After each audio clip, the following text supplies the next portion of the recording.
Good morning and welcome. This is Sunrise Daily. I'm Ayo Makinde and you are welcome to the program today.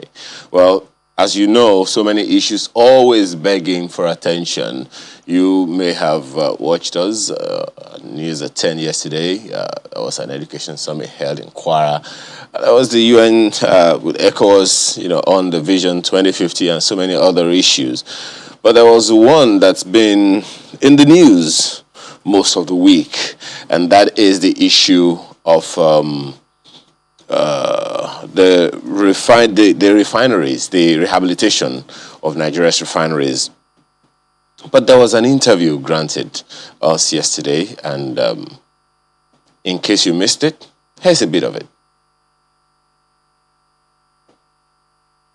I will agree with you that government is not the best manager of refineries.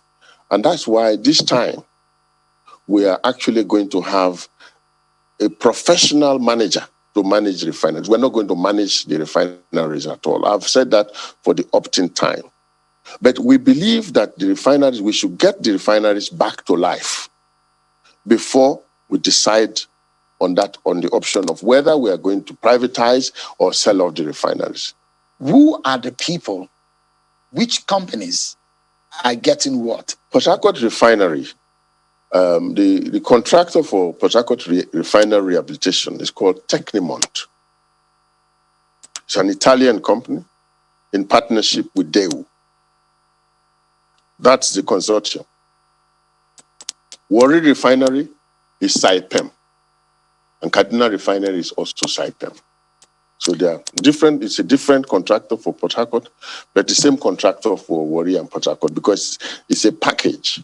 So we gave it to them. And of course, they had the option. All contractors had the option of choosing one refinery or the two.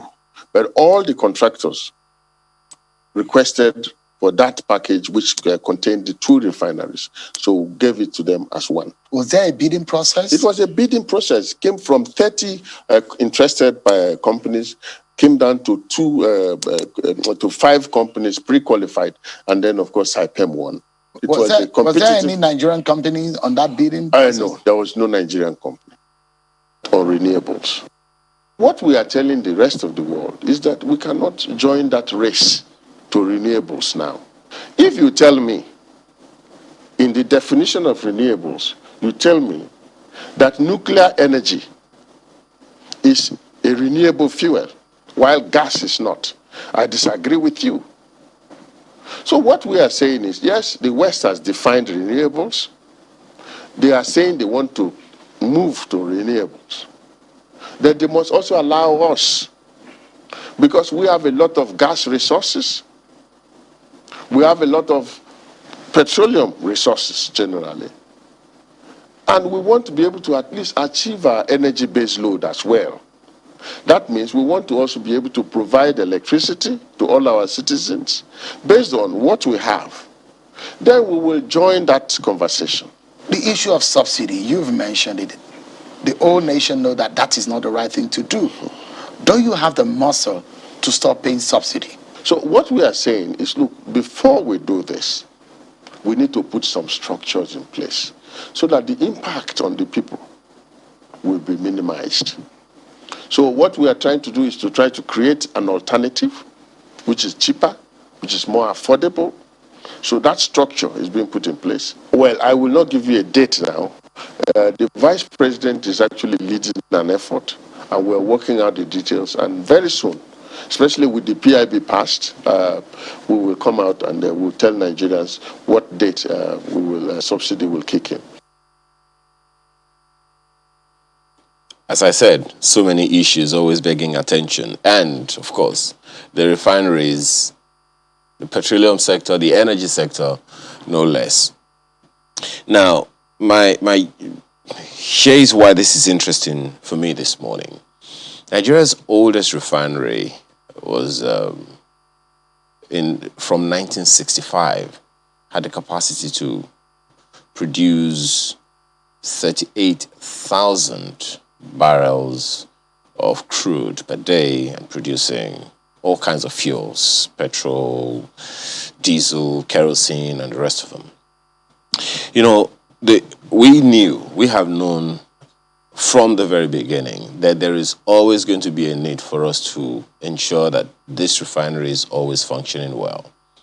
And those of you who have been following would know how many times we have tried to turn around the refineries without a single turnaround. Definitely depressing for those who would know. And I don't even envy those in the energy sector who know what ought to be done and who see that these things can't be done. Also gratifying that the government has recognized that it is not the best manager of refineries, and I wonder why. Because even though we can say, government doesn't have any business being in government, but let's decrypt government. Government is made up of people. Some of them, as soon as they leave government, to go into private business, and they run those businesses well. So what is wrong with government being in the business of business and doing it well? That's a conversation for another time. Question is, how do we ensure we do not get here again in another 1 year, 2 years, 5 years, 10 years? What is the plan to ensure that the needful is done?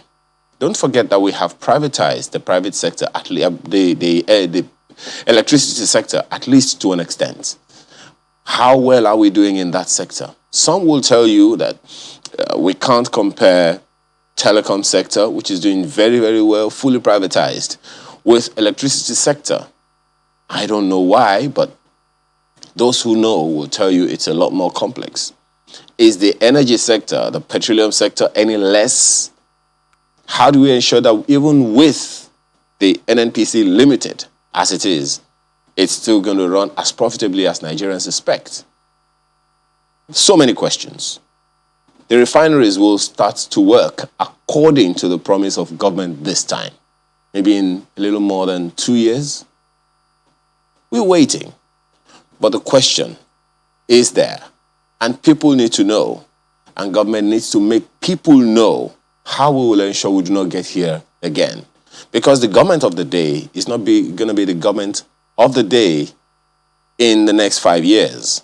How do we ensure we don't come back here again and say it's broken simply because we made it so?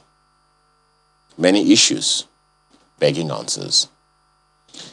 And there are so many of them also on the front pages of the papers this morning. Let's start with one. All right, let's begin with the Daily Trust newspaper and leads with politics this morning. Party crisis. APC governors backbone as founding fathers move to save PDP. Supreme Court dealt conclusively with the legality of our caretaker committee. That's according to Bagudu. My removal will spell doom for PDP, says Secondus. Let's find that story on page 5 and the last of the riders. Nigeria can't afford one-party state. As ascribed to Atiku Abubakar, former vice president. Find the details on the inside pages. Right under the nameplate, things not getting better for Nigeria. Sultan cries out. The story is on page 3, and that is quite loud. Disquiet over closure of port terminals in Lagos. Certainly will be disquieting, but that's what you have on page 20 of the Daily Trust newspaper. And that picture you find on the front page is with the story right under it. 8 die as flood destroys 57 villages in Bauchi. That's the story you have there on page 36. Very, very disturbing. Doctor strike. FG pays 9.3 billion naira life insurance for health workers. How is that? Stories on page 7 of the Daily Trust newspaper this morning.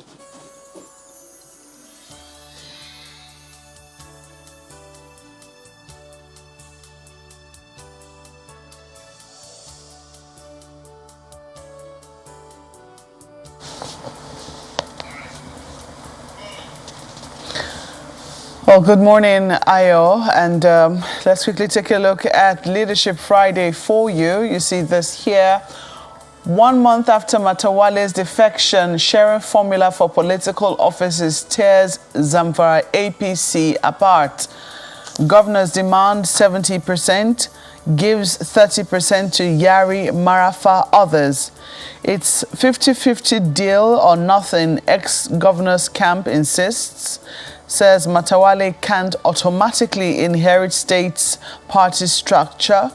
APC governors back Buni, say there's Supreme Court judgment validating caretaker committee. So, I don't know. Page 4 will give you all of the gist around what is happening in the APC, but they certainly have their own fair share of troubles.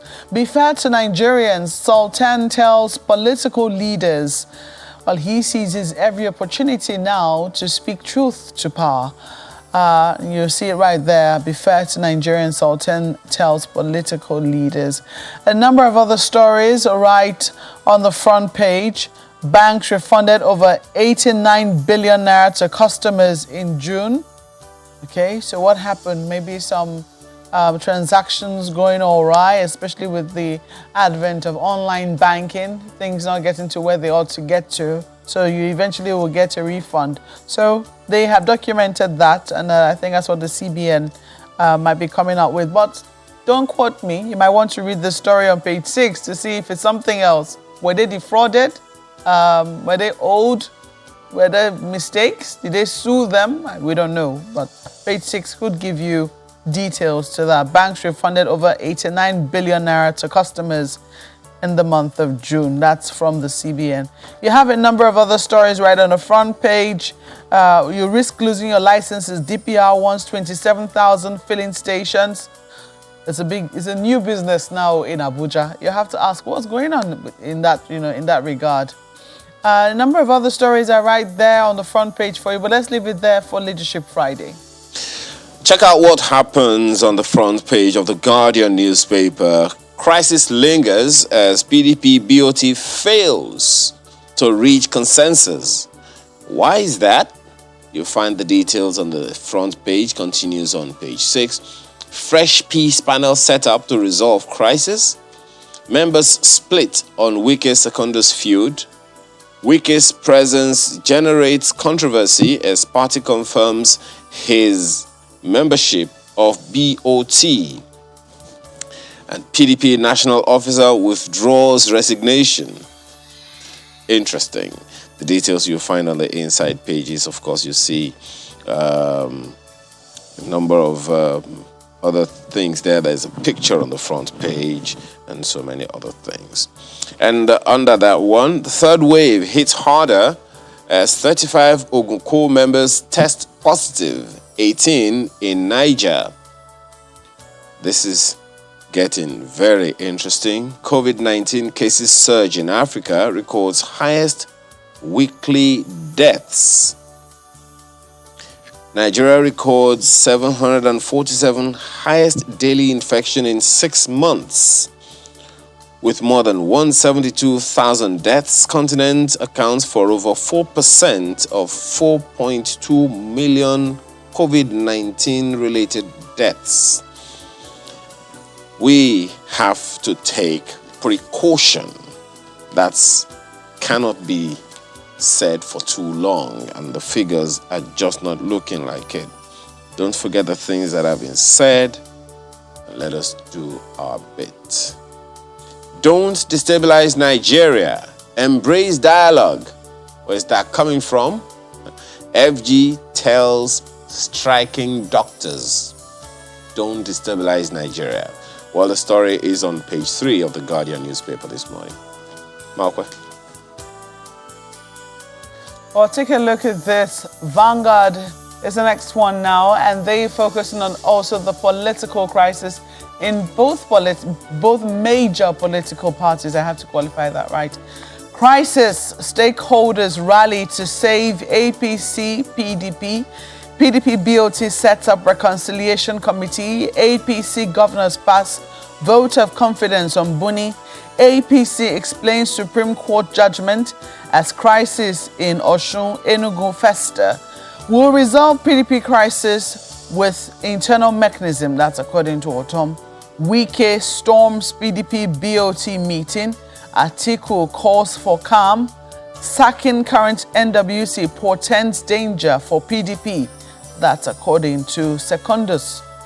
You have a number of other stories on the front page there, but that is former Senate President David Mark briefing the press after the meeting yesterday. PDP BOT holds emergency meeting.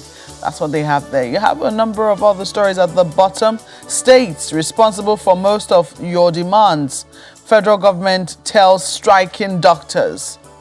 Suspend arms sale to Nigeria. Akintoye, Wodo, Turaki, others tell US, EU.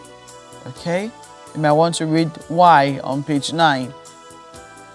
Federal government insists on water resources bill as 7 states get $700 million World Bank lifeline for water projects.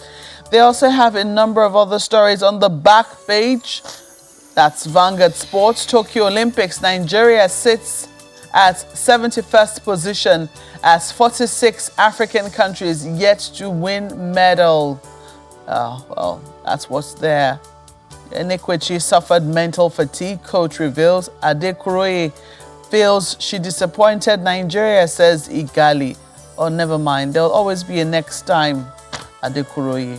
Mr. and Mrs. is on the front page and it's a Friday. Let's see what they're saying now.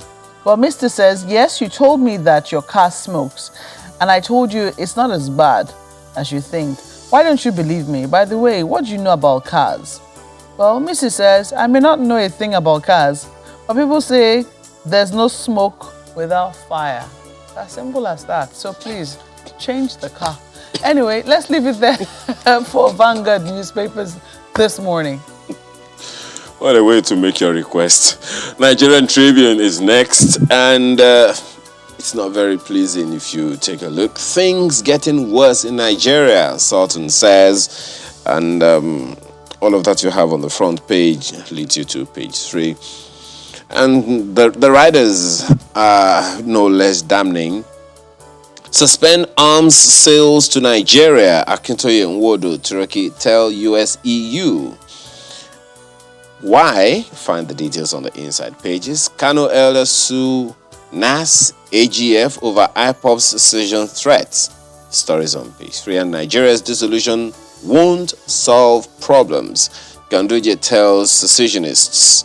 Find the story on the inside pages of the paper this morning. Right under the picture, you see there, PDP BOT mandates governors, lawmakers, ex-ministers to end party crisis. The story is on page 2. Wike storms meeting, leaves halfway. PDP bigger than individual interests, says Atiku. Deputy National Publicity Secretary withdraws resignation letter. The story is on page 2. And on page 8, you'll find this one. Strike. FG not reneging on its promises. Paid over 150 million naira insurance to 46 resident doctors. As ascribed to the minister. Find the details on page 8 of the paper this morning. And Supreme Court verdict endorses Boni's leadership. The story, that's according to APC governors. Find that one on page 2. On the back page is sports. Messi finally quits Barca. This has been a long time coming, would you say? Over and over again you hear it, but that's what you have right there. My loss will serve as energizer, says Aminat Adeni. Find the details on the inside pages. So many other stories in the Nigerian Tribune this morning. Print has this one. Masari to Chief of Army Staff. 10 Katsina local government areas as LGAs under severe daily attacks. Zamfara Speaker's father, stepmother, 4 others abducted. Kidnappers demand 700 million naira for Bayelsa SSG mother's freedom. 24 soldiers killed in Boko Haram attack in Chad. You find all the details on page 6 of the paper. They're focusing heavily on security stories this morning. Masari to Chief of Army Staff. 10 Katsina LGAs under severe daily attacks. And it's still very troubling to know that the mother of the Bayelsa secretary to the government is still in captivity. That's the word to use. She was abducted a few weeks back, and it looks like she hasn't regained her freedom just yet. Well, you have a number of other stories around here. Zamfara APC power sharing tears Matawale, Yari, Marafa apart. Supreme Court declared Buni Committee. Governors declare secession. Africa will lose respect if Nigeria breaks up. That's according to Ganduje. Lagos Assembly slashes Tinubu Ambode others pension by 50%. PDP crisis. Take party to court. Get sanctioned. That's from the Board of Trustees. And look at this audit report. Senate faults BPE over 8.7 billion naira infraction. Sometimes you just see these figures, billion is now almost nothing, it would seem. 4.7 million women, children in Northeast need humanitarian support. That's according to the United Nations, and that should certainly take up some of our attention. Or let's leave it there for Blueprint newspapers. Well, that's the much of the papers we can take this morning. We're back after now to take on the issues for the day. Just stay with us.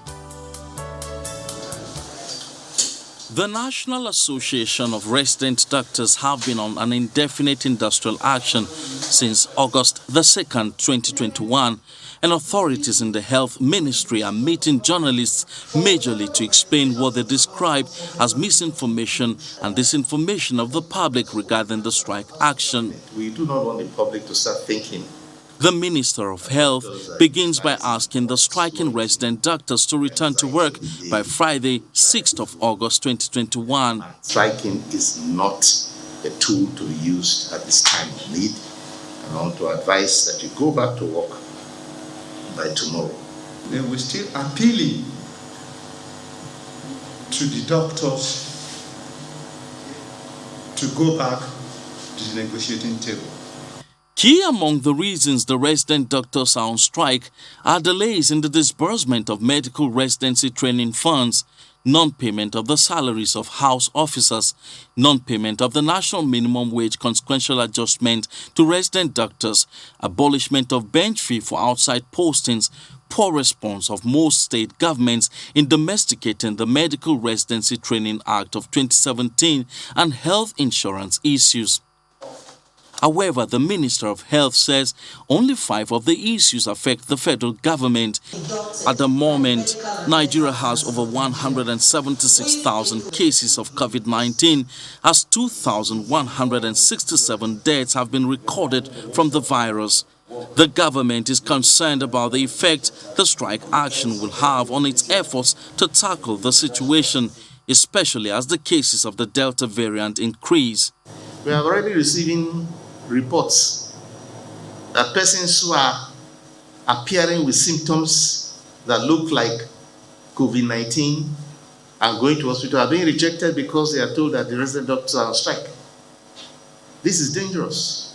Reacting, President of the National Association of Resident Doctors in a Zoom interview says the federal government failed to keep its promises and so has no justification to ask the striking resident doctors to return to work. A father did not tell his son to go back to work when you have not done what you are supposed to do. An MOA was signed on the 31st of March, and addendum to that was done on the 9th of April for basic things meant mostly for federal institutions, not for states. It's the 3rd time the resident doctors are going on strike in 2021 to press home their demands, and the attending consequences of the industrial action on the health sector in Nigeria is better imagined. Emperor Simon, Channels Television News. So as you know, the federal government says doctors should go back to work, and the doctors have replied and said, look, do the needful and we'll go back to work. But is that all there is to it? Don't forget that there's a a judgment of the National Industrial Court of Nigeria that doctors can't go on strike because they carry out essential services. So, are the doctors out of order? Let's begin this conversation with Dr. Oyilawa Okwahisui, who is President of Nigerian Association of Resident Doctors, NARD. He joins us virtually. Thanks for joining us this morning, Doc. Well, good morning. Yes, good morning. The federal government is appealing. As a matter of fact, they said that they've done quite some things already, and that most of the things that are outstanding are pretty much the responsibility of state governments as opposed to the federal government. And that doctors should go back to work and begin conversation with the state governors. Thank you very much, Dr. Oyilawa Okwahisui, President of Nigerian Association of Resident Doctors. It's quite shameful when people in authority come to play to gallery when they have not done anything about it. As of the 5th day of the strike, we have not got any message to come to the table to discuss the strike. I ever got a message from one of those in authority telling us that we do not have a right to go on strike based on the judgment on February 21st, 2017. You have not done anything since 117 days, since we were given privileges to try and find ways in resolving the issues. Instead, you come to address press and give false information. It's quite shameful when people fail to do their own job and put blames on the other persons. For starters, sir, it was said by them that 46 residents have been paid the death and service insurance. But you are aware that we lost just 19 members. And as it speaks, as of today, no member have been paid death and service insurance. That is not state, it's federal. But we know that most states do not even have health insurance for our members or health workers within there. Let's go back again. The payments of members on this platform ranges for places like University of Calabar Teaching Hospital, UPTH, UCH in Ibadan, have been owed 3 to 6 months' salaries. And up to now, they have still not been paid. They were meant to be captured and enrolled into IPIS platform. Capturing was stopped by the head of service. And you come to television and come to the media and tell us that we should resume work because you have the court judgment that was done in 2017 and judgment given on February 21st. It's shameful. In several clients, when you don't do your job, you need to leave the place and let people that are capable enough to do their jobs. You can't have signed an MOA with us and reneging everything you have said. And you have not even called us since the beginning on the 2nd of August, 8 a.m. when the strike started. And the first thing you're telling us is that we signed a document, we're not honoring it, and we need to resume work. Then need to stand up to their responsibilities. Would be, has there been any compliance by government at any level to any of the MOAs that was signed with the doctors? Has there been any compliance whatsoever? And which ones are outstanding? The ones we had compliance initially was the total abolishment of the bench fee. But as it stands, Professor Bode Chris in LUT reintroduced another doctrine to it. Instead of the bench fee, we changed into training fee. And we wrote letters to the Minister of Health, Minister of Labor, the Speaker of the House of Rep, House of Senate, the SGF, and went to the Minister of Finance, telling them that he introduced the bench fee back. He didn't just stop there. He now went to making those that are supposed to come for training there, putting bottlenecks and stop their posting and told them there are no spaces available in LUT just because he wants to victimize our members from training. That is the way we have had 100%. Up to now, sir, over 114 members of House officers are still having irregularities in payment of the salaries. The head of service brought out a document telling the house officers they are no longer in the scheme of service. And now the Lagos State government have adopted that circular, meaning they will not be paid salaries, meaning they will be paid allowances. And the 1 year of service is not going to be counted for in the civil service. That's one. Two, on the Gift Mix platform, you know that there's a lot of brain drain in Nigeria, and we need to have doctors training and working in our different institutions. As it stands, we have over 1,700 members under the Gift Mix platform, which is a non-regular payment platform. And part of our MOA signed was that those members should be allowed to be migrated into IPs. But as it stands, even after 3 months of verification by the budget office, the head of service brought out circular again, stopping the capturing of those members, meaning over 3 to 6 months have not been paid to them. University of Calabar, University of UCH, Ibadan, Port Harcourt, Ilorin, Lokoja, are still not being paid salaries. They have not asked why they are not captured. They have not asked why they are irregularities. They have not done anything about them. Well, let's talk about the minimum wage. The minimum wage was a considered adjustment made by President Buhari, Secretary Buhari, and now have been paid some members. We told you that other members have not been paid. Up to now, nothing has been done about it. The salary shortfalls of 2014, 2015, 2016, up to now, nothing has been done about it. Those are 5 things that have been given to federal government, not attributed to any state government. And they are coming on air to tell us that most things we are going on strike for is for states. It's wrong information to Nigerians, and it's a disservice to Nigerians. They need to go back to the table. Yeah, has there been any conversation with the government up until now since the strike started? Now to the strike started, it's only when they want to send threats to us, telling us we must come and resume work on Friday, which is today. Apart from that, I've not had any communication from the Ministry of Health, Ministry of Labour. The only person that have called us is Honorable Tanku Sununu, the committee chairman of House of Rep, who said they are scheduling a meeting for 11 a.m. in Abuja. Apart from that, nobody have communicated to us. You hinted at the court judgment.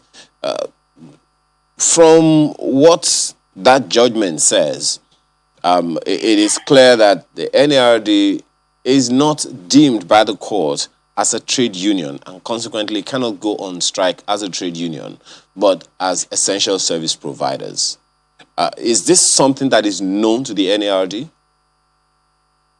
No, when you see someone that is drowning, you come and use antics. To speak to the judgment of the court.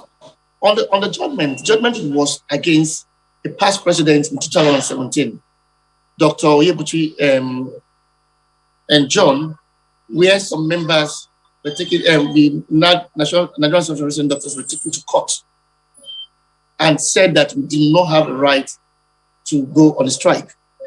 But actually, if you read the judgment in full, it was actually in favor of us. But we have a right for fundamental human rights. We have a right of association. We have a right to express ourselves as a union. You signed an MOA. When you were signing an MOA with us, you didn't know we didn't have rights then to go on a strike. Then all of a sudden, because you just woke up and still think that you have failed in all ways of trying to make things work, you resort to threats. It's a shameful act. Speak to what that judgment says, that as an essential service provision institution or body, doctors shouldn't go on strike because it concerns lives, it concerns public health, among several other things like that. Almost saying, doctors are like policemen that cannot go on strike. I'm not a lawyer. I know there's a son in the studio, and they interpret the law.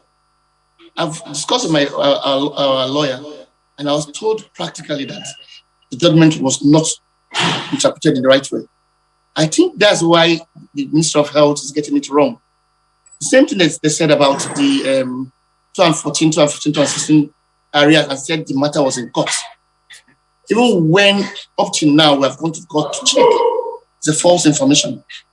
In the judgment they gave to us of the court case on the 17th in 2017 against John Libuchi, the past NAD president, it was said that it didn't say that we didn't have a right of association.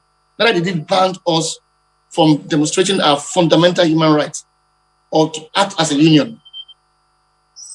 It clearly stated that they had at that time in 2017, not in subsequent years, as an association of Nigerian civil rights doctors.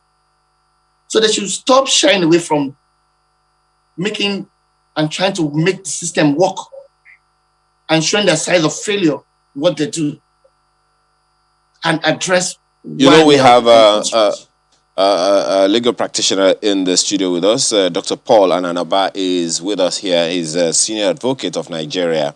And thank you very much for joining us this morning. Yeah, thank you. Well, I guess you are now a judge, so to speak, in this case.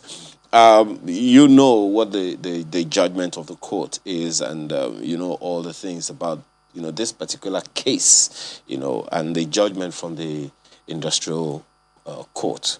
What is your take on the position of that judgment, the position of the law and that judgment? Thank you. Before I even go to judgment, I'm not here as an appellate court to interpret a judgment. I will speak as a Nigerian, not necessarily as a lawyer. Now, when you look at the situation, we're in a situation where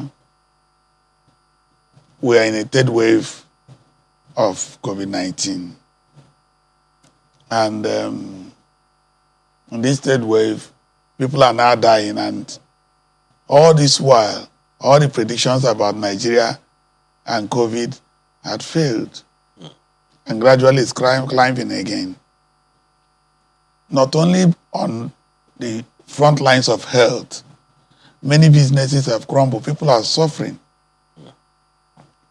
It is no longer rocket science to tell people that there is serious problem in the country. We're also talking about other issues of insecurity and all that.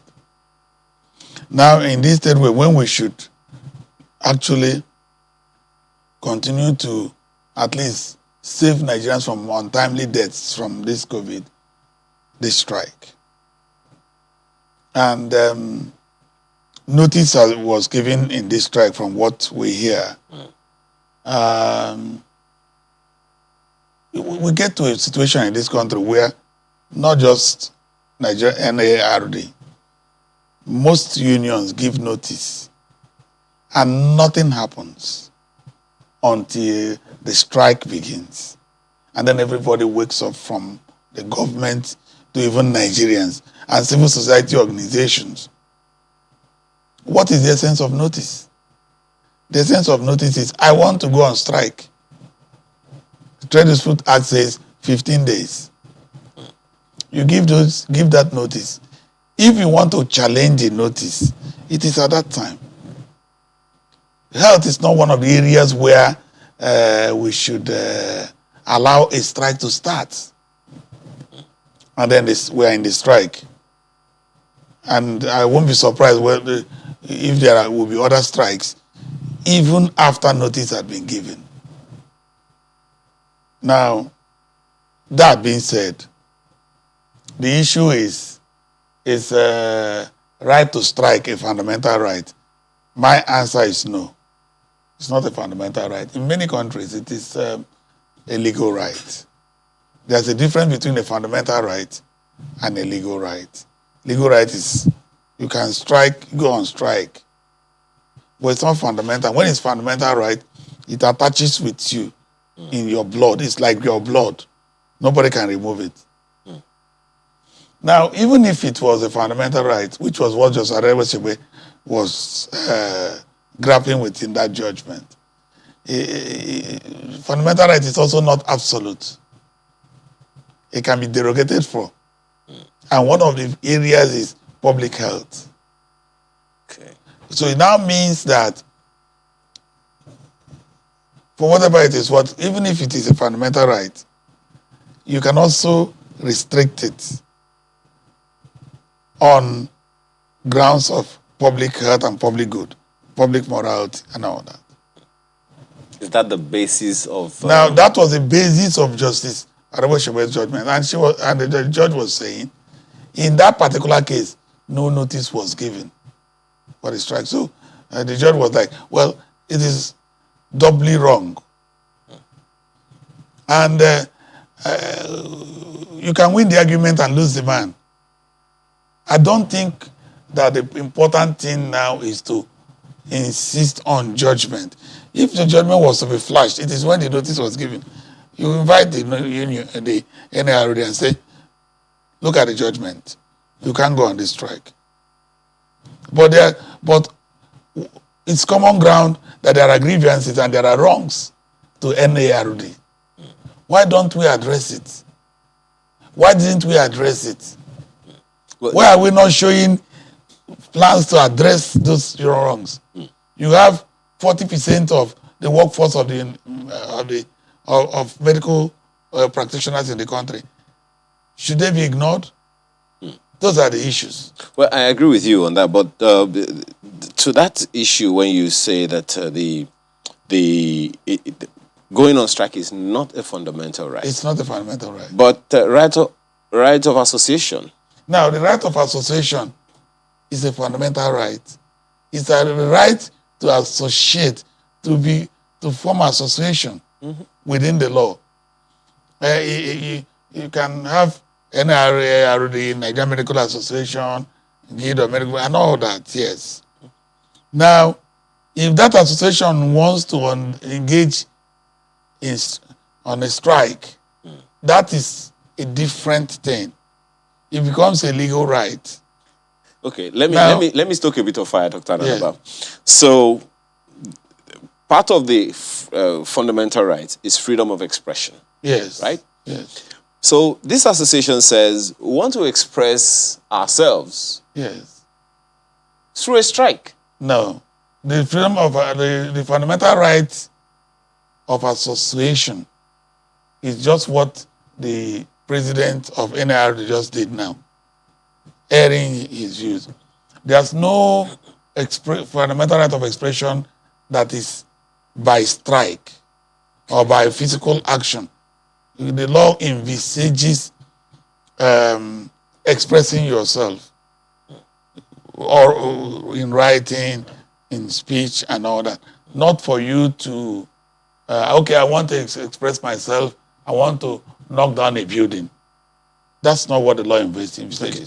Now, part of the things that you've also said also indicates that there are certain classes of people, certain practices, certain vocations that cannot go on strike. Yes. You talked about, health. I think the judgment also indicates there's a law security. On that. There's Trade Dispute Essential Services Act.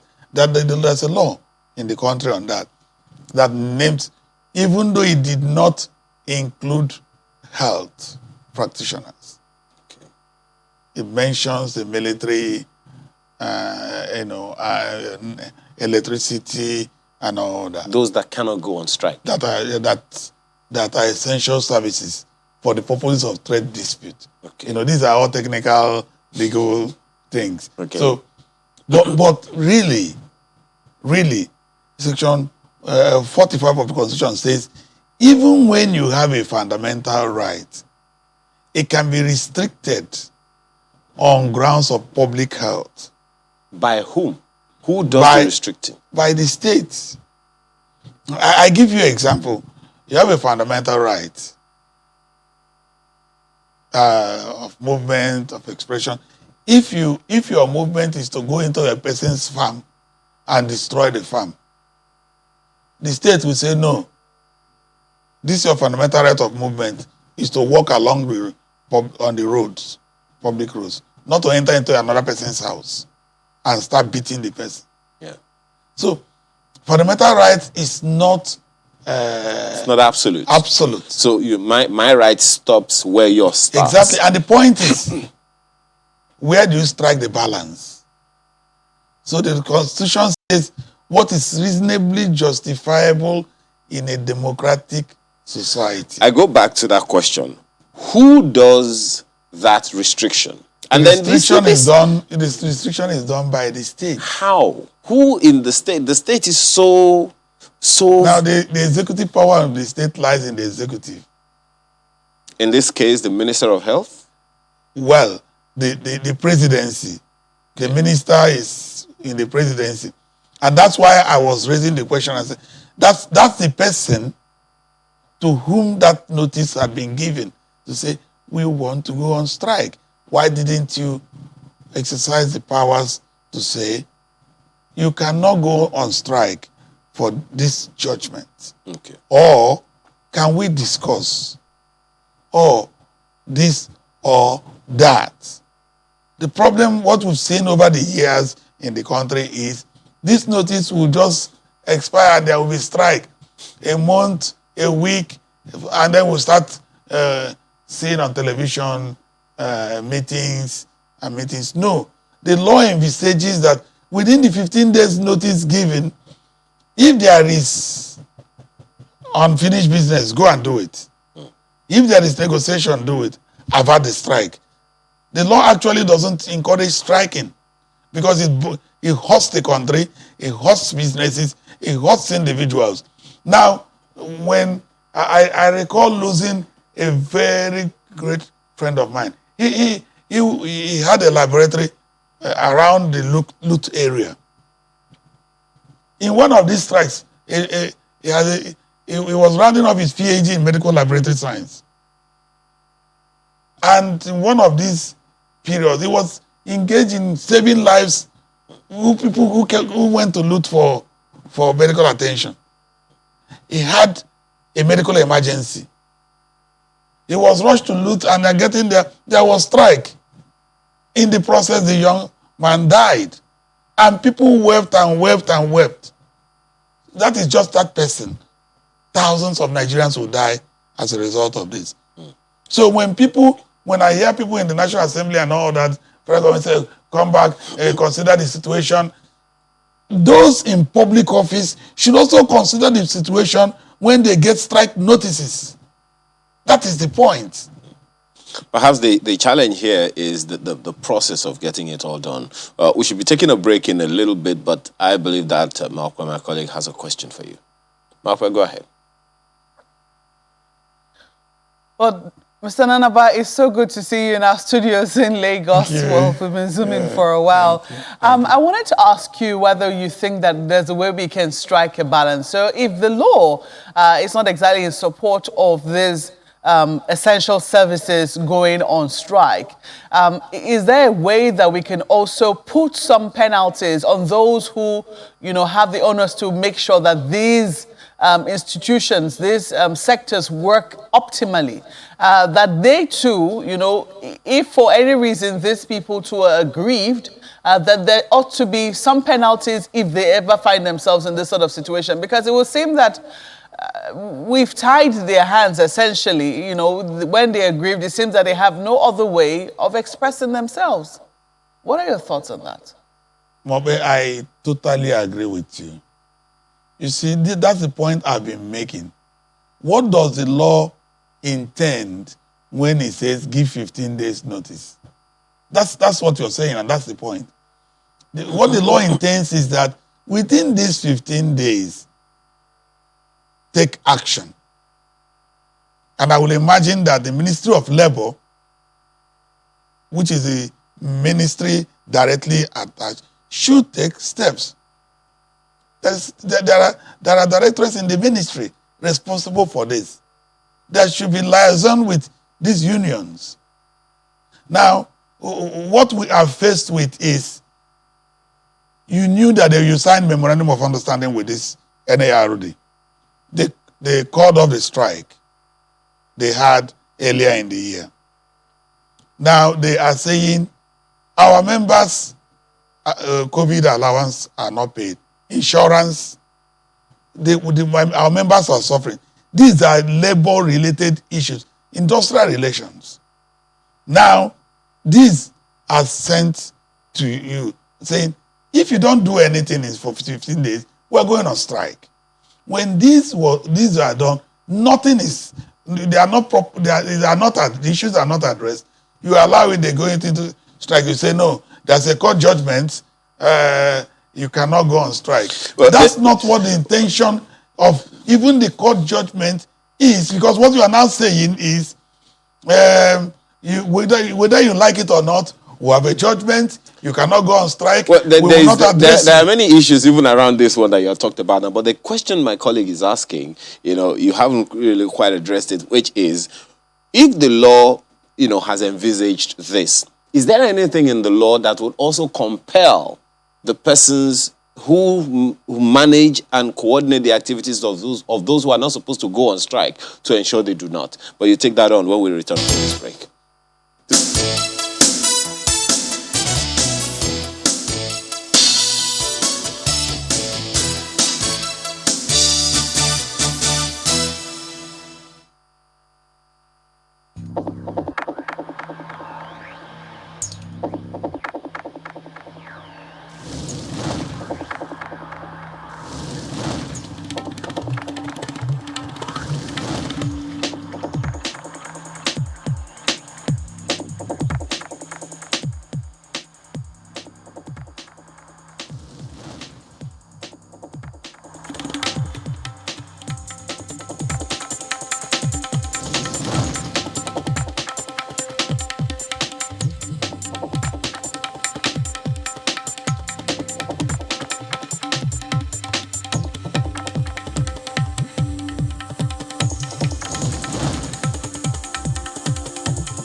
Thanks for staying with us. Dr. Paul Ananaba is still with us.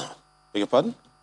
Professor, I didn't know that. We didn't get that memo. Apologies and congratulations. So, speak to that issue. Yeah, that was the second point I was going to take on.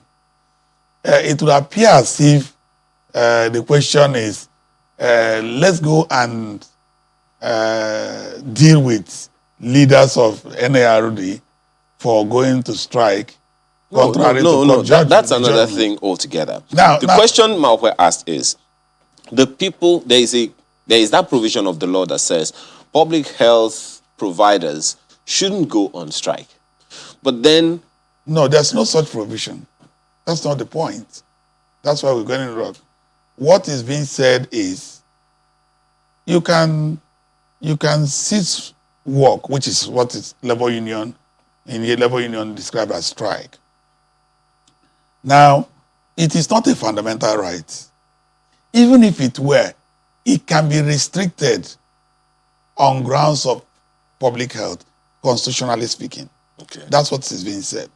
Now, the court went on in that Ugochukwu case to interpret to say that it is right to restrict NRD from striking so that nothing wrong was done by the government. Now, the point being made now is how we are going to enforce that judgment. The Sheriff and Civil Process Act is there on how to enforce judgment. But I wouldn't think that will help the economy because the health sector is too important. And because of its importance, issues, notices of strike and all that about labor union in the health sector should be taken very seriously and urgently because life is not reversible. When it's gone, it's gone. And you know that most wealthy Nigerians go for even ordinary medical checkup overseas. So many of these top civil servants and all that going up there will just go out of the country. Why will our health sector be fixed? Now, Prof, if the power to restrict healthcare professionals from going on strike lies with the state. Yes. In this case, the presidency, the state governments and all. State government and all of those things. Now, what happens when the government, which has the right to restrict the right to go on strike or to withdraw services, does not do the needful in the case that the NLRD is fighting now? That's the point. It goes back to public opinion. Those are grounds. So you mean there is nothing in the law that compels the state from doing what it's supposed to do? Now, that is where you go to party manifesto. That's why you go to the major duty of state to protect life and property. And that is why when in the next election you look at those who fail to comply with these constitutional provisions to say you are fit or you are not fit to get the mandate. Because there is no court that you will take the entire executive to or the entire legislature to. There's no court. That the court is just that court of public. That's why we have ballot boxes. That's why elections are scheduled periodically. After 4 years, you ask the electorate, are these people right to be there? Okay. You say yes, they are complying with the constitution, they are complying with their manifesto, they continue. Okay. Let me ask you this before I go to Dr. Uyilawa. Is the NARD a trade union or not? According to this judgment, it will seem like, as far as the judgment is concerned, in the eye of the law, the NARD is not a trade union.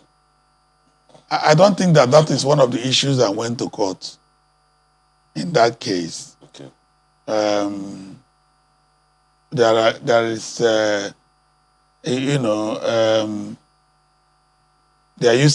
I wanted to trace from Decree 1 of 1999 when we started the trade union, majority of the trade union issues in this country. It got to what is a trade union, what is not, registered trade unions. We moved from, we began amalgamation in trade unionism, and then we trade unions crystallized and all that. Now, when you look at Nigeria Association of Resident Doctors, is it a political party?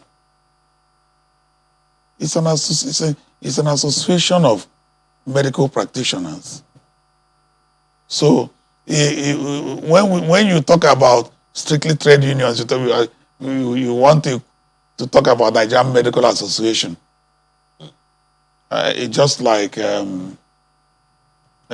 yes, Nigerian Medical Association. Okay. There are different medical related groups Under the medical association. Okay. So going to ask whether it's a trade union or not, because when you ask that question, what you are asking is it registered with Nigerian Labour Congress or the Trade Union Congress? Because that's how you really. No, because I'm looking at the judgment and I'm trying to relate, well, because when the judgment says the NERD was not registered under the Trade Union Act, but under the is a subset of that section of the Constitution. That's the point I'm making. That's the point I'm making. Without looking at the judgment, that's what the law is. And that's why I was saying that those problems started with Decree 1, Decree 4 of 1996, up to Decree 1 of 1999. There was a lot of problem in the trade union movement in Nigeria, and then we began to consolidate, to have clearly. So you look at each trade union. We have other unions that came together to become that union. Okay. So the issue is not whether, if it was not a trade union, for example, in the sense of the strict following of that judgment. So why would you sign a memorandum of understanding as a government with a non-existent union? Okay, well, it's an association. Yeah. And remember, many people don't understand the difference between a trade union and an association. Trade unions are actually people in a certain level of public service and down. Okay. When you become a senior in the service, wherever it is, you're no longer a unionist. You are now in an association. That's why it is Nigeria an association of resident doctors. A doctor will not be in the union, because he would have been above level 6, level 7, level 8. He was gone to a higher level. It's an association. So that's even not the issue that went to court, really. Okay.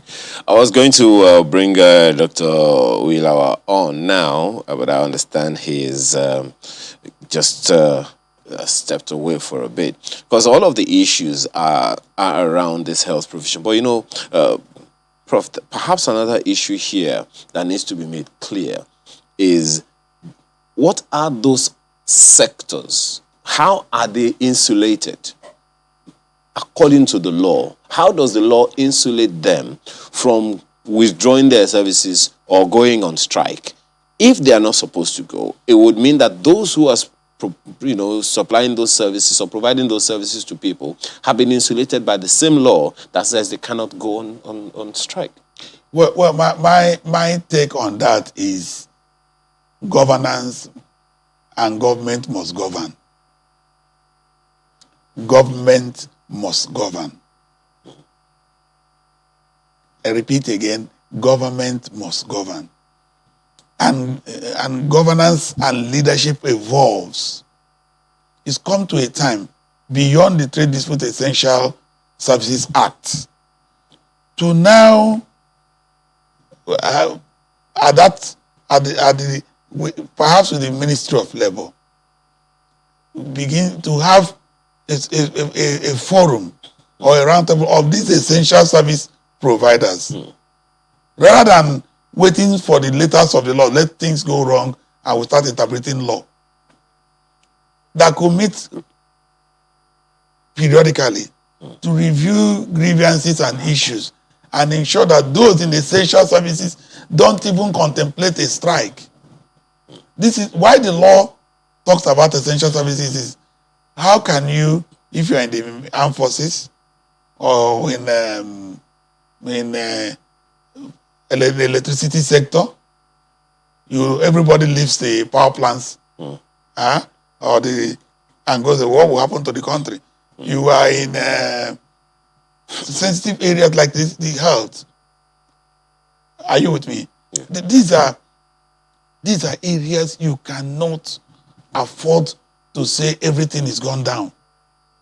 You cannot afford it. That is what is being said. Okay. It is not that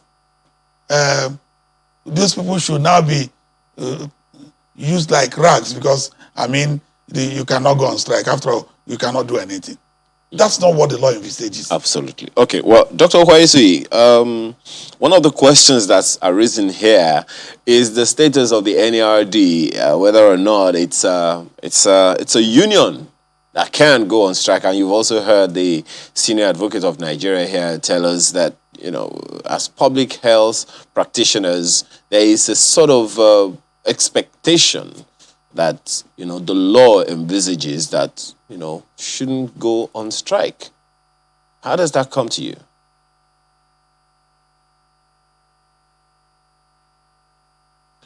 Could you kindly unmute your microphone? Thank you very much, sir. Yeah. That's why initially I said we had a son in the studio and that is very knowledgeable and a professor. And he has wisdom. We tend, in the judgment said, well, because of no notice, first of all. Today makes 117 days since we gave the notice of strike. And that means we gave enough notice to the government. The initial strike ultimatum was given on the 31st of January. That's 180 days ago before we had this problem. You signed an agreement with us. You told us that you're going to make everything work. As it stands, nothing has been achieved by them. I actually want to call federal government to take them into consideration. When you say you have spent 9.3 billion naira for insurance and give faulty, fictitious figures that 46 of our members have had the insurance, when not even one have had any. Those are the problems we find with people that are not capable to do their jobs. The letter sent to us from the ministry was signed by the permanent secretary. The Director of Hospital Services is aware that all those are false information that they are not sticking to. The basic things any Nigerian wants is good health care.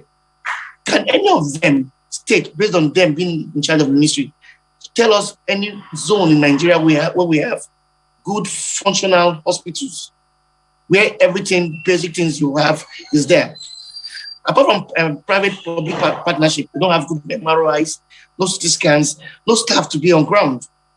Now we have a brain drain or a brainstorm where all doctors are running to Saudi Arabia, the United Kingdom, US, to get better things to work with, to get better insurance, to get better security. They've not thought of how you're going to develop the hospitals we have. And instead, they're thinking of how to punish NRD for giving you a strike notice of 117 days because you are not doing your job. In other clients, those people should resign from their work and let competent hands handle what is happening. Not go and be doing wrong things when you know you're not doing the right thing. The people that you are saying that NRD is not doing well now, as the minister, the PAMSEC, the Director of Hospitals have not been paid their salaries, don't they get DTAs to do what they are doing? Then you expect a young man just starting his career not to be paid for 7 months, or those in the state institutions not being paid for 19 months, 8 months, and you expect them to give you the best services? It's a wrong concept. It means the government and the Ministry of Health is not doing enough for Nigerians as a whole, and Nigerians should hold them responsible for their lack of failure in achieving good health best practices for Nigerians as a whole. Thank you. One quick thing, Dr. Kwaisi. If the doctors will go back to work, what's the minimum requirement that will be asked? Because, I mean, just as you have said, you know, of what Professor Ananaba just, you know, told us, lives are being lost. And I know that the resident doctors, just such as yourself and members of your association, are as concerned about their patients, because that's what you do. You care for people. But these people that you care for are losing their lives. Many of them are in excruciating. You know better than I do. I can't even stand the word pain, much less the experience of it. So what would be the minimum basis upon which the NARD would go back to work? Thank you. It's quite sad when we're making Nigerians to suffer for the failures of some people that are not doing their job. You as me know that we lost 19 doctors to COVID-19. And the basic thing, any ministry that is functional, that takes the interest of Nigerians at heart, is to try and make the health system function properly. All we ask for is that our minimum requirements be met. Let the health insurance be functional. Let our people that have died, the next of kins, at least get benefits to know that the husbands or wives that died did not die in vain while serving the nation. Let the people that have been owed salaries be paid. Let the scheme of service that was brought in by the head of service be withdrawn. You cannot let a young man or a young lady work for 1 year and miss that 1 year of service to the country. Those are our minimum demands. The medical resident training fund must be paid. And we gladly go back to work as soon as possible. Okay. Well, state decisions are suffering, right. Because of some. Yeah, that's noted, Dr. Ovaisi. We need to, call it off shortly. But Dr. Anaba, just one thing. You referenced it earlier, and I'd like you to expatiate on it. You said there needs to be compliance with the court orders. What's supposed to be the process? Well, once the court judgment or order is made, it becomes enforceable immediately. Except there's an appeal and a stay on that judgment. But compliance, it doesn't require a hand and a limb. It's just you look at the judgment, comply with what is being said. If you don't understand, if you have ambiguities, ask for interpretation from your lawyers and all that. But in this instance, if you're talking about the fact that the court said, what the court said was basically declaratory. You cannot do this, you can do this, you cannot do this. There's nothing enforceable on it. Okay. Now, they just declared a state of what should happen. What I want to tell Nigerians and those managing our affairs, they should, in the matter of hours, assemble the leadership of NARD, relevant persons in Ministry of Health, relevant persons in Ministry of Labor, those from the House of Representatives and the Senate, at least one person each from each state, a high-ranking officer from each state government, lock them up in one room. Nobody leaves that room until these health issues are resolved and sorted out, so that Nigerians don't go on suffering before things get out of hand. It's interesting that you mentioned the Ministry of Health and Ministry of Labor. Interestingly, both ministries are headed by 3 medical, not academic, medical doctors. Well, we have to thank you very much this morning for your time. Dr. Paul Anandaba, beg your pardon, Professor Paul Anandaba is Senior Advocate of Nigeria. Thank you so much for your time. As well as Dr. Uilawe Kwaisoye, who is the President of the Nigerian Association of Resident Doctors. Thank you both for being here. So, Sunrise Daily continues after these messages with something also interesting. Do stay with us.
It's a well-attended emergency meeting of the PDP Board of Trustees at the party's headquarters in Abuja, with former national officers, including former Senate presidents, in attendance.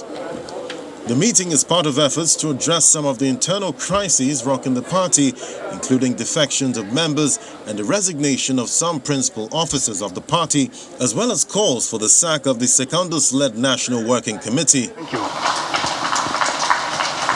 In his welcome remarks, the chairman of the Board of Trustees raises concern over how the ongoing crisis in the party could affect its prospects in 2023 if not urgently addressed. This is our time to come out and deal with these matters, especially the recent one that has just happened within. The deputy national chairman, 7 of them, have resigned.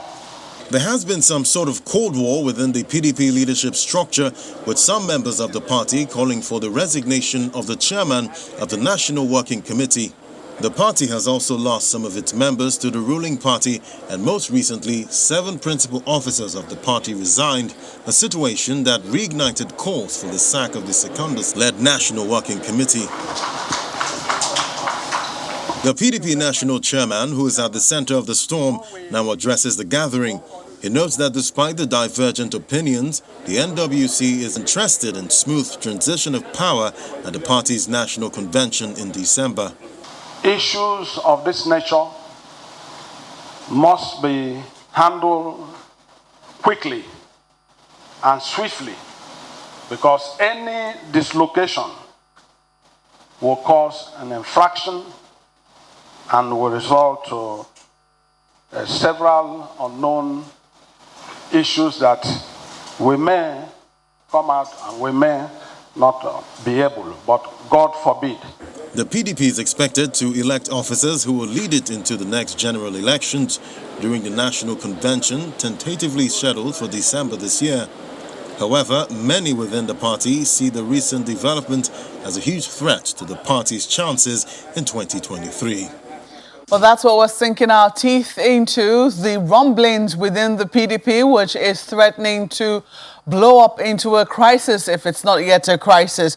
Joining us to discuss it and the effect of the PDP BOT, that's the Board of Trustees meeting yesterday, is Mr. Eddie Olafeso, who's a former zonal chairman of the PDP in the Southwest. It's good to see you, sir. Good morning and welcome to the program. Thank you, Murape. Thank you very much.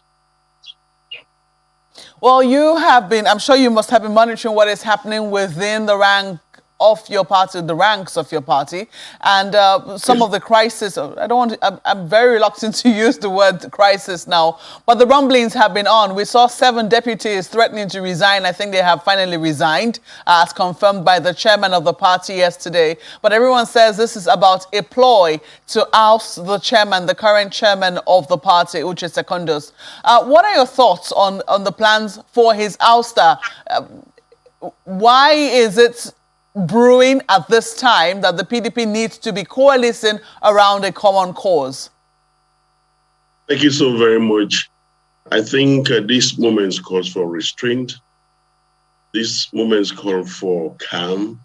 This moment calls for all of us to understand the fact that politics is beyond us, and it is about the survival of this country that is tottering on the brink of total collapse. It is still quite unthinkable that we're just months away to the national convention, and we have these, situation where certain things, rear their ugly heads without even, any reason whatsoever, apart from people jostling for a position in the 2023 general election. For me, we should appreciate the fact that managing a party is a very Herculean task, and that since this National Working Committee came into existence from 2016, they've done so much. Our party had only 11 governors at that time. At that time, we had 17. Some left, and when I had about deputies trying to resign, and I must put it on record with immediate effect that many of them have withdrawn their their letter of resignation. The party is clear, our constitution is clear as to how we resolve eternal, misunderstanding and miscommunication. In every human society, you know for sure that all of us cannot agree to a point at the same time. So what I'm admonishing our leaders to think about is to think beyond self, to think about those ordinary citizens that are looking up to the People's Democratic Party as an alternative that can bring and usher in a better Nigeria come 2023. I'm still aghast that we are still trying to be too absolute in the way we react to things. Leadership is about calmness, about respect to the others, and about caution. Appreciate your call for calm. I'm sure that a lot of the people whom you're speaking to and addressing this morning can listen. I'm sure they're listening to you and perhaps appreciate what it is that you're asking for. Help us understand, what do those who are calling for the sack of the current NWC as headed by the current national chairman, what are they looking to achieve?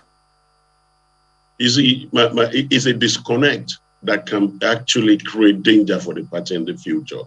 If somebody is done over 3 years and his tenure is coming to an end, if you have to judge him, and after judging him, you take a decision. Can this man, continue to build the party? Do you want him out of there? The opportunity presents itself at the National Convention, where we're electing new officers to reevaluate what they have contributed. As far as I'm concerned, I've been a member of the National Working Committee since 2016. I resigned May 29, 2019 to contest, election in Ondo State. And for me, there is a total dedication and commitment. No committee is perfect. We waded through a very difficult terrain, coming from the 2015 defeat and the chaos and the crisis that APC left behind. We must be kind to ourselves to understand the fact that it's only when we work together works, is when we can salvage the party. For those asking for the head of the national chairman, can they substantiate and through the constitutional process that is laid down by the party's constitution, the issues with the national chairman? I read some funny things. 3 governors left, and that's the reason why the chairman must resign. Let me tell you, I know what it takes to produce a governor. The governor is the chief executive of his own state. He's the leader of the party. You expect him to actually do far more than anybody else in building that same party. And it is collegiate leadership. Everybody has a role to play. And after we all have sacrificed and put the person in position, he chose to just walk away from the party. How are you going to blame the national chairman there? He did his best as a human being. If there are certain things you feel are not done well, you wait until the convention to say, I'm not going to vote for you. The tenets, the essence, the beauty of democracy is making choices so that others can see that they have been given fair hearing. Absolutism, recklessness is not a good quality of leadership. And we must be careful. The way we express ourselves, the way we talk to others can either bring out the best in them or destroy the entire process. I do not know what anybody will achieve by saying, kick off the national chairman and then, you put in a caretaker committee. How much does a caretaker committee understand about the workings of the party? Nigeria is the most difficult environment in which you develop a political party. And let me tell you, unless we get it serious, we're going to have challenges in the future. A purely managed, inefficient party cannot give rise to an efficient, party. You can see that one operating in APC. We must not go their route. So that's why I say this moment calls for restraint and it calls for calmness. We must please appeal to all our leaders, governors, DOT, the Governors Forum, to ensure that we take into consideration the totality of the challenges facing this country. The issues can be resolved within the constitution of our party. That's our holy Bible. And why are we abdicating from it? Why are we trying to, create a position of absolutism? Whatever people say must not be command. It must go through a process. And that's why I say this movement calls for calm. I have confidence in the Governors Forum. I have confidence in the leadership of the party. I know too well that when these things have been sorted out, our party will be stronger for it. Well, also joining us via Zoom from Delta State is Kenny Okolobo, who is a former member of the PDP Presidential Campaign Council. Mr. Okolobo, you're welcome to the program this morning. I do not know if you're as optimistic as Mr. Olafeso is about the effort that the BOT is making in reconciling aggrieved members of your party, and whether you think that this is going to yield very good results at the end of the day.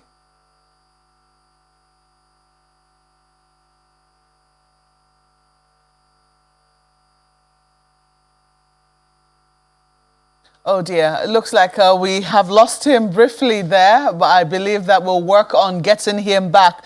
But in the meantime, let me come back to you, Mr. Olafeso.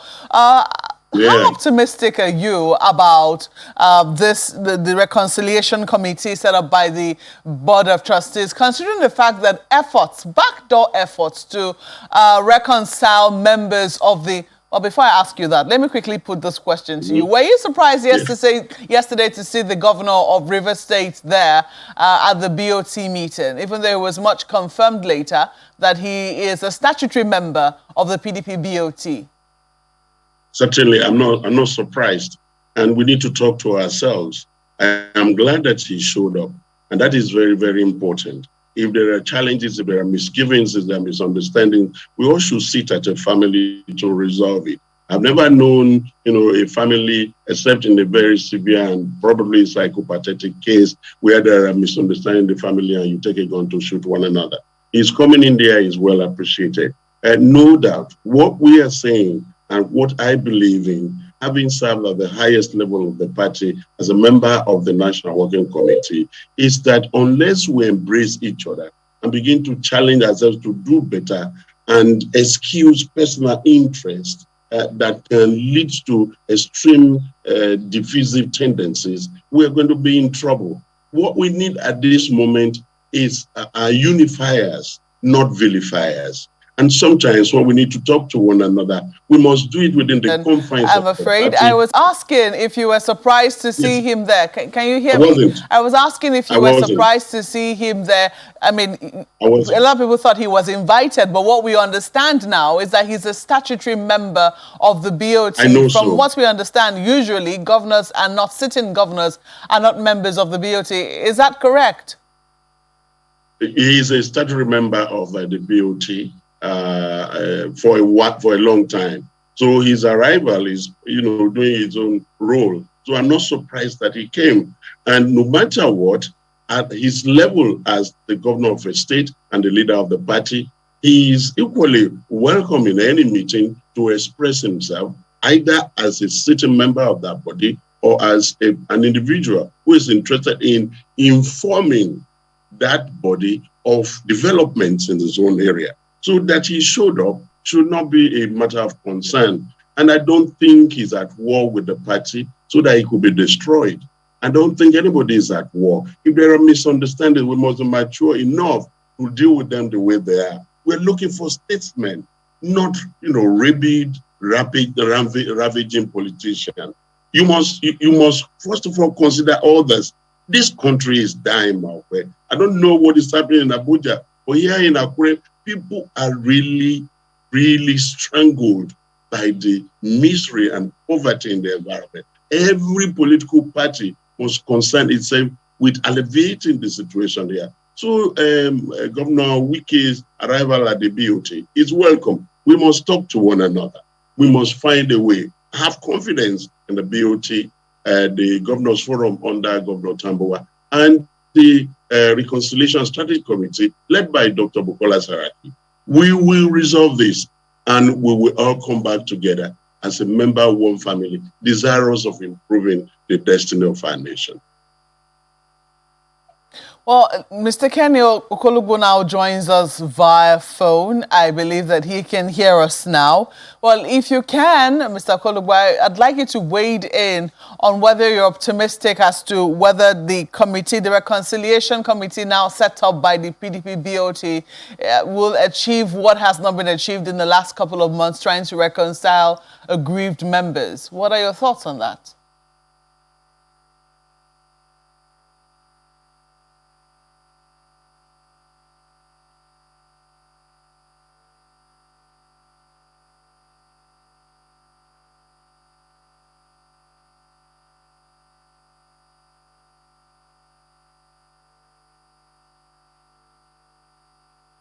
Having some difficulty in trying to reach Mr. Okolugbo, but we'll certainly work on it and see how it is that we can get his thoughts on the matter. Well, there have been only recently from the governor of Benue State. I do not know, I don't think that we're sure who he was referring to, but he did mention those with immunity who have not been speaking up on happenings around the country. And part of, because even within the PDP, there have been concerns as to the sort of opposition that the PDP has been providing. You say that the NWC seems to be doing the best that it can, considering the challenges that it faces. But then there have been people who have raised question about the sort of opposition that the PDP has been providing. Hopefully our producers should be able to get that track, played back so you can listen to what the governor of Benue State, who has also tried to intervene in the, try to reconcile aggrieved members, behind the scenes, was saying about people who have remained silent about what is happening in the country. I don't know if you heard him before if we can get that track for you, but did you listen to the governor of Benue State before now? Pick up whatever what you're trying to say is that some people are not speaking up, even if I listen to him or not. But it's true that speaking up is not on the basis of television or newspaper. We need to speak with ourselves. We need to begin to interface and interact and discuss and begin to bring out the best. You see, being in opposition in this depressed third world environment can be extremely challenging. People are looking for survival. When poverty sets in, principle takes a walk. And what we're trying to do here, I must commend Olabondiyan, what he's been able to do within the last 3.5 years. I know the challenges he's facing. And on our own part, we've done very well. And how do you know that, an opposition is doing very well? I told you from the beginning that we have 11 governors when Chief Prince Uche Secondus came up. We grew that to 17. We won assembly positions. We won Senate seats and all that. That is, to me, progress. And, telling the Nigerian, the Nigerian political environment that we are still here and that we're going to do more. If you know the damage the All Progressive Congress government is doing to opposition in this country and the kind of arm twisting and blackmailing that is going on, you will know for sure that it is a constricting environment that politicians will have to navigate, except people like us that have made up our mind from the beginning. I remain in this party from the beginning until I die. So the truth is that no matter the circumstance, we'll be speaking up. And many of us are in the grassroots. I'm here in Akure, you're in Abuja. We move from place to place and we see the plight of our people. So if people need to speak up, it may not be on the basis of television, on radio, on WhatsApp. We are talking to one another. One thing I can tell you, Moakwe, is that PDP is well organized and properly attuned to its constitution. Despite the challenges we have, we still are doing the best we can. You can't compare us with APC. Is at the root of the crisis that the PDP is facing. Because some people will say that it should be easy for a party that is in opposition to be able to get its act together and form a formidable force, especially since, there's almost nothing, I do not know how true that is now, but there is no largesse, so to speak, in question here. It is now what members can muster together, but it looks like that is not what is happening. What exactly is at the root of the crisis? Is it money? The development is not the absence of disagreement. That our party disagree on certain issues does not make it look like, we are abdicating our responsibility. It may be, money plays a major role, but not necessarily money.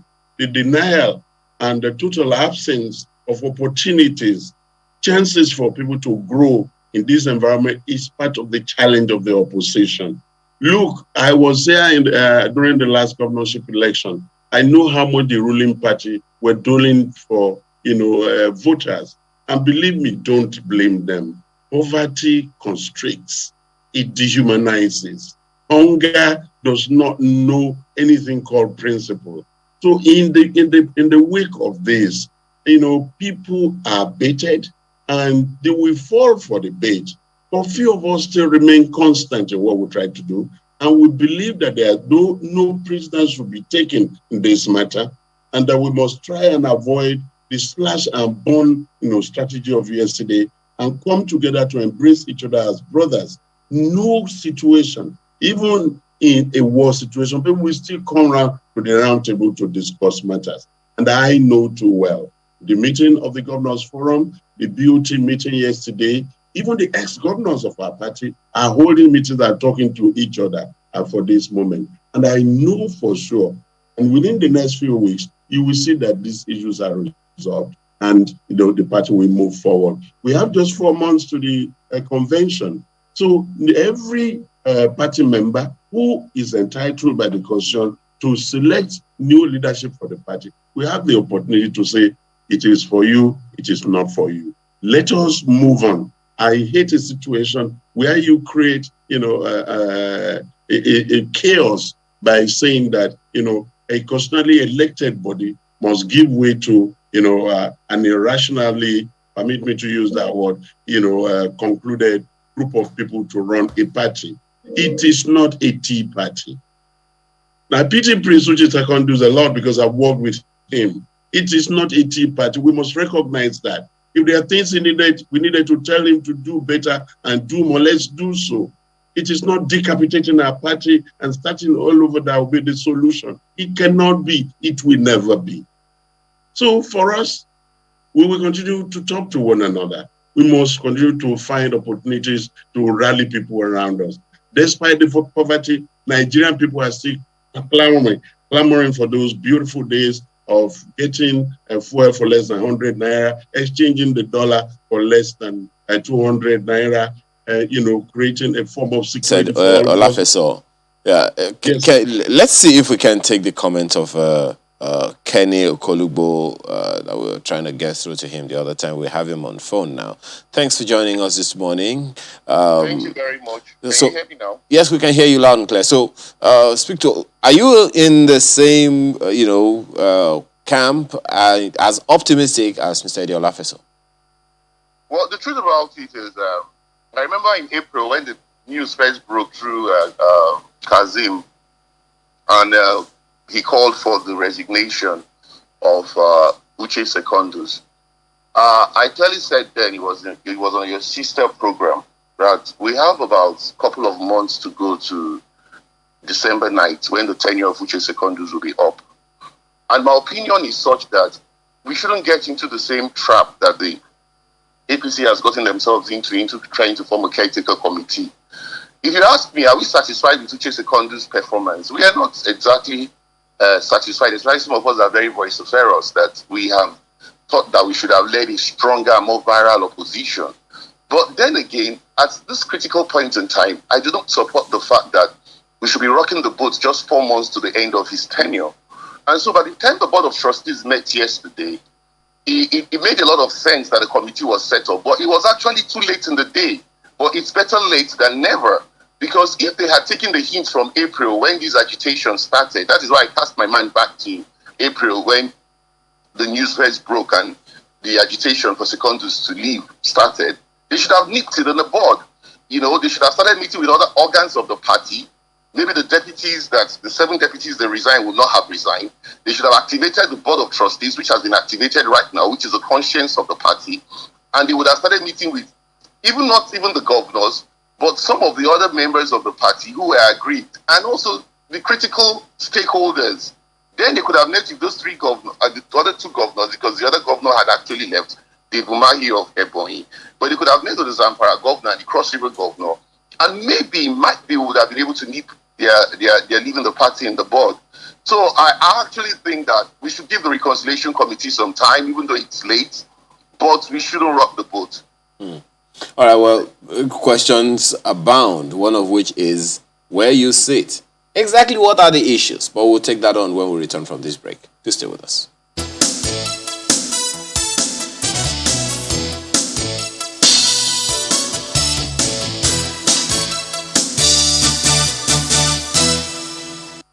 Disruption, competition, innovation, and performance optimization are the future for organizations aiming for success. Is your organization and its leaders ready for this future? Our Strategic Leadership for Success in an Unknown Tomorrow program will equip leaders with the skills to thrive in this future. Join our University of Cambridge, University of Oxford, and London Business School educated faculties. Professor Paul Griffith of Ashbridge, Ambassador Charles Crawford, and Ambassador Dr. Rachel Aaron on this remarkable program. Leveraging Texam's tested and proven methodology, they'll develop you a distinct capability to consistently generate winning strategies and entrepreneurial culture to thrive. Date 16th to 19th of August 2021. Venue Hilton Garden Inn, Birmingham, UK. Cost £3,300. Covers study materials, accommodations, feeding, group pictures, and certification. £300 discount for the early bird if payment is made before August 1st. For more information, visit www.texam.co.uk or email exec@texam.co.uk. Be too sure. Stop germs. Live well.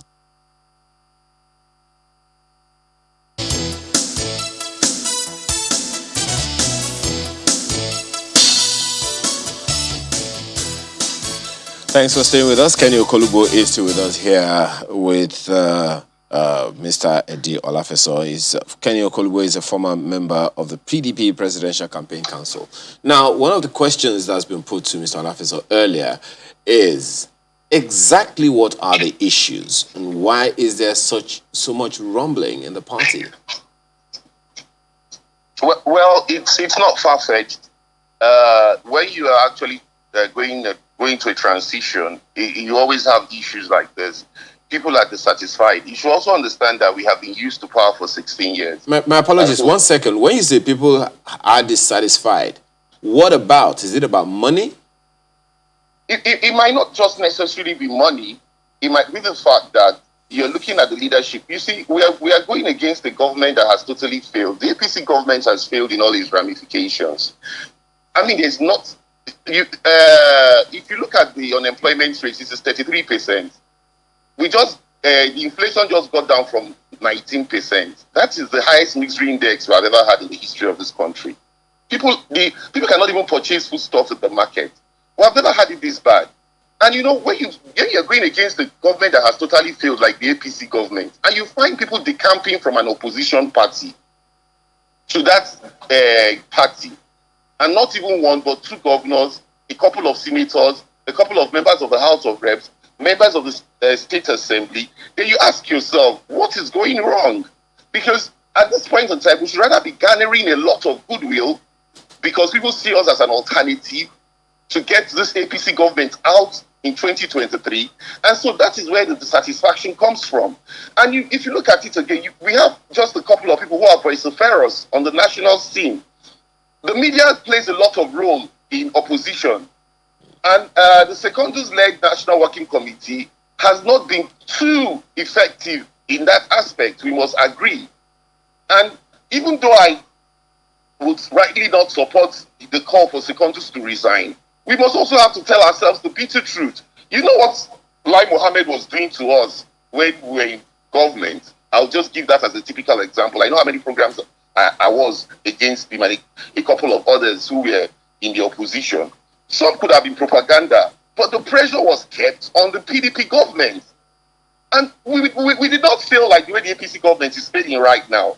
And so you ask yourself, what is really going wrong that we cannot actually form even a shadow government because Nigerians are tired. It goes back to the same question, But Mr. it doesn't Kolubo. seem that way in the media. Yeah. It doesn't seem that way in the Exactly. national You know, it goes back to the same question. I mean, exactly what are the issues? Because if things are supposed to be happening and things are not happening, and rather than gather goodwill, just as you're saying, you know, more and more members of the opposition who are supposed to be giving pressure to the sitting government are going into that sitting government that you are saying that is not working.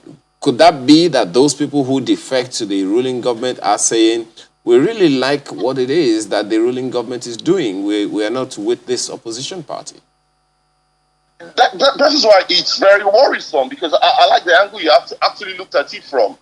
But in some case, so to say, it's not only because of failure of leadership, though. Some of this defection is actually selfish, because in some cases, people are looking at the fact that the second tenure is up.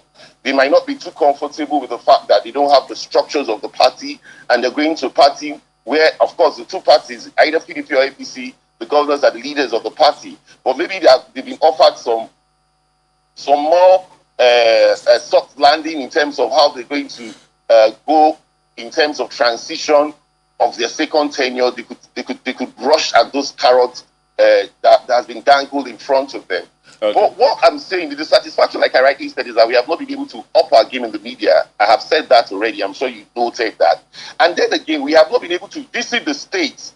I actually called out our former, I wouldn't want to go into that today, but I actually called out our former presidential candidate, Atiku Abubakar, once, and I know I faced a lot of calls when I did that. But what I'm trying to say is that we should be able to provide an alternative.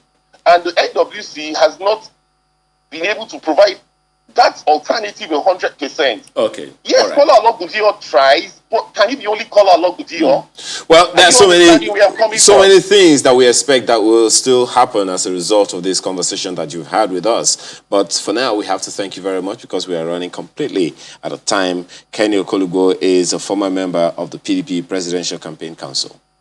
Thank you so much for your time. Yeah. Mark. Well, let's see if we can quickly find mails at this point in time. I hope that we are able to see a few of the mails that would have come in by now. I know that our viewers are usually quite, how will I put it now? Yes, that's a few of them on the screen right now. PDP's internal rumbling, that's from Oshinowo Kingsley. Both leading political parties in Nigeria are having their current crisis due to position sharing for the 2023 elections.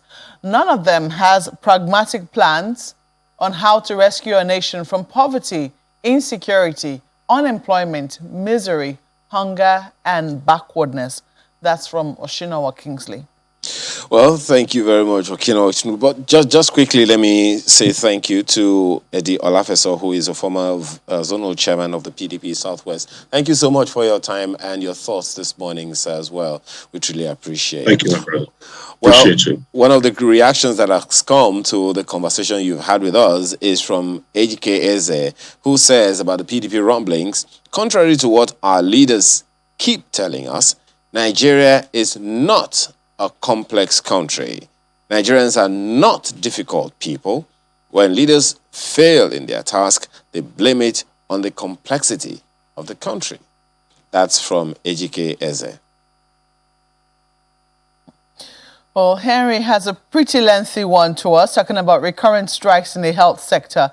It says the recurring decimal all these years has been, one, lack of due diligence before sealing of agreement, encumbering government's ability to keep its part of the bargain, inability of appropriate organs of government to institute appropriate mediation and conciliatory measures before the commencement of the strike, deliberate act of sabotage of some vengeful heads of MDAs violating agreements reached, inability of governments at all levels to holistically interrogate and diagnose the various issues rocking the health sector with a view to finding actionable solutions, and lack of diligent implementation of identified solutions as they all end up on the shelves in government offices. Given all these and the efforts and interventions by various government officials in the past made in silos, time has come for the President of Nigeria to personally intervene Enough should be enough, he says. Well, a number of others. Let me take this one. Dr. Ikwemosa says, adherence to the terms of an agreement is a virtue. In the case of the federal government's MOU with NARD, it is not just a civic virtue, but a legal and moral imperative.